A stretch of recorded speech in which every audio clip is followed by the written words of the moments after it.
जय श्री कृष्णा मित्रों, मैं प्रियंका स्वागत करती हूँ आपका जीवन और आध्यात्म में। मित्रों, हमारे पुराणों में अनेक ऐसी कहानियाँ वर्णित हैं जिससे हम अपने मानव जीवन के मूल आदर्शों को स्थापित कर सकते हैं। मानव अपने मस्तिष्क में उठने वाले हर एक प्रश्न का उत्तर चाहे तो अपने आध्यात्म से ले सकता है। यानी कि हम अगर अपनी आध्यात्मिक पुस्तकें पढ़ते हैं तो हमारे मन में उठने वाले हर प्रश्न का उत्तर हमें वहाँ से अवश्य ही प्राप्त होगा, चाहे वो सामाजिक हो या साहित्यिक हो। ऐसी ही एक कथा है जो कठोपनिषद का अंग है, यमराज और नचिकेता का संवाद। उस पर आधारित कहानी मैं आज आप लोगों के समक्ष लेके आई हूँ।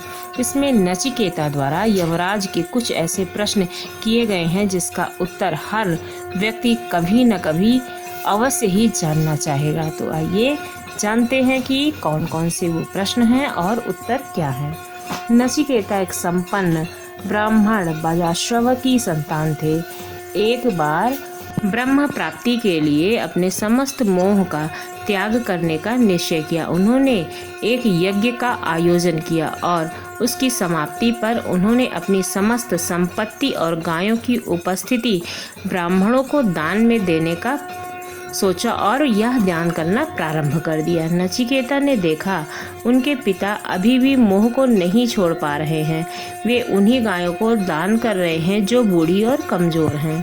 तब नचिकेता ने अपने पिताजी के इस व्यवहार पर प्रश्न किया अपने पिता से और पूछा कि पिताजी, जब आप इन गायों का मोह नहीं छोड़ पा रहे हैं तो फिर आप मेरे मोह को कैसे छोड़ेंगे? ब्रह्म प्राप्ति के लिए आपको दान आवश्यक है किंतु मोह छोड़ना अत्यंत आवश्यक है, इसलिए आप मेरा दान कैसे करेंगे? नचिकेता के बार बार प्रश्न करने पर बाजाश्रव क्रोधित हो गए। उन्होंने नचिकेता से कहा कि मैं तुम्हें यमराज को दान करता हूँ। चूंकि ये शब्द यज्ञ के समय कहे गए थे, अतः नचिकेता को यमराज के पास जाना ही पड़ा।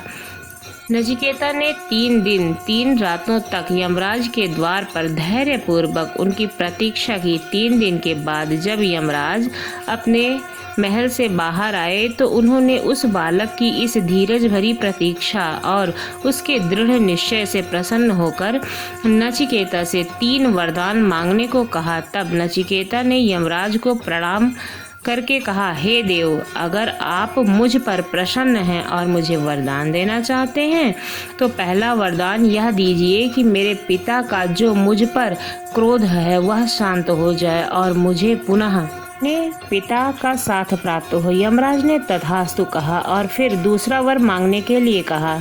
दूसरे वरदान के लिए नचिकेता ने कहा, यह अग्नि जो सभी यज्ञों का साधन है, जिसके द्वारा अनंत स्वर्गलोक की प्राप्ति का साधन है, इसलिए मैं इससे समस्त रहस्यों को जानना चाहता हूँ। यमराज नचिकेता की अल्पायु, तीक्ष्ण बुद्धि और जिज्ञासु प्रवृत्ति को जानकर अति प्रसन्न हुए।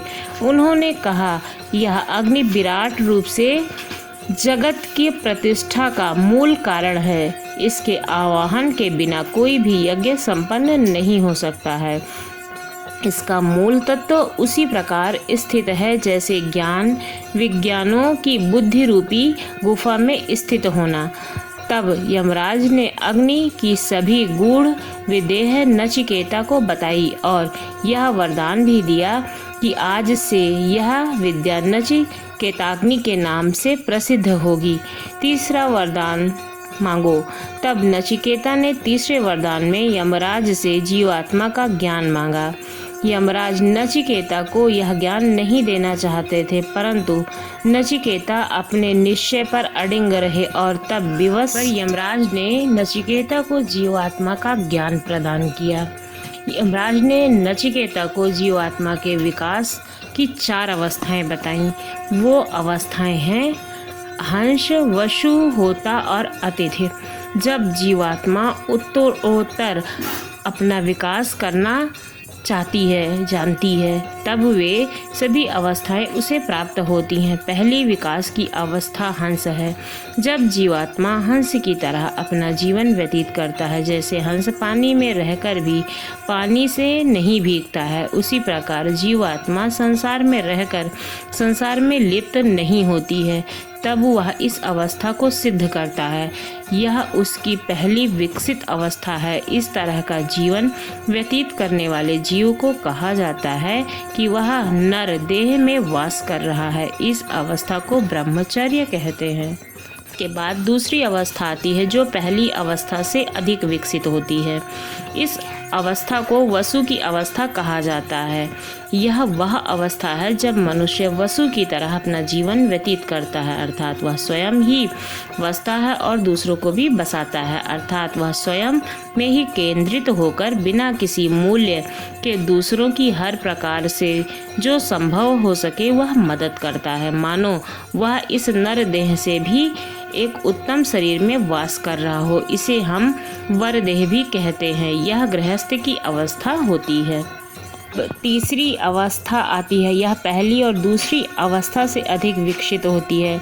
जिस प्रकार से हवन करते समय सामग्री को हवन में ही अर्पित करते हैं, उसी प्रकार जब मनुष्य अपने आप को समाज के लिए अर्पित करता है, उसका अपना कुछ भी नहीं होता है। इस भाव के साथ जब वह अपना सर्वस्व दूसरों के लिए उपकार करने के लिए समर्पित करने लगता है, वह प्रत्येक वस्तु को अपना ना समझकर परमात्मा के समझने लगता है तथा त्याग की भावना को अपनाकर अपना जीवन जीने लगता है, तब यह अवस्था सिद्ध होती है। यह ऋत देह अवस्था भी कहलाती है। ऋत अवस्था निष्पक्ष इस अवस्था में जीव समझा जाता है जिस संसार के विषय ऋत नहीं है, सिर्फ परमात्मा ही ऋत है।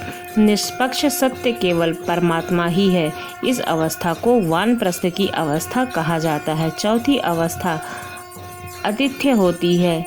यह सबसे अधिक विकसित होती है। जब मनुष्य इस देह में जीवात्मा के वास को अतिथि की तरह समझने लगता है, तब वह यह जानता है कि यह शरीर स्थायी नहीं है और तभी वह अपने ज्ञान रूपी धन से इस संसार का धूम कर उपकार करने लगता है। वह कहीं पर भी स्थायी रूप से नहीं ठहरता और पूर्ण रूप से स्वयं को परमात्मा में ही समर्पित कर देता है। तब वह अत्यंत ऊंचा उठ जाता है और इस अवस्था को सिद्ध करता है। इसे योम देह भी कहते हैं। इस अवस्था को सन्यासी की अवस्था कहा जाता है। इस प्रकार से जो जीव अपनी आत्मा को रथी और अपने देह को उसका रथ समझकर अपने जीवन को चारों आश्रमों की यात्रा मानकर पूर्ण करता है, वही जीवात्मा ज्ञानत्वात्मा से महानात्मा और फिर महानात्मा से शांतनात्मा को प्राप्त हो जाता है। उसी में ही ये तीनों नचिकेता अग्नि प्रदीप्त हो जाती है और वही ब्रह्म यज्ञ के वास्तविक अर्थ को समझ जाता है। नचिकेता इस प्रभावी चरित्र हैं। नचिकेता ने धर्म के पौराणिक चरित्रों में सबसे प्रभावशाली पात्रों में से एक हैं। इसलिए एक बार स्वामी विवेकानंद ने भी कहा था, अगर मुझे नचिकेता के समान दृढ़ विश्वास वाले 10 तथा 12 साधक मिल जाएं, तो मैं इस देश के विचारों और उनके विश्वासों को एक नई दिशा प्रदान कर सकता हूं। आपको ये जानकारी कैसी लगी? ये सारे प्रश्न और उत्तर और हमारी अवस्था के बारे में आपको कैसा लगा? अगर अच्छा लगा हो तो हमारे चैनल को सब्सक्राइब कीजिए। धन्यवाद।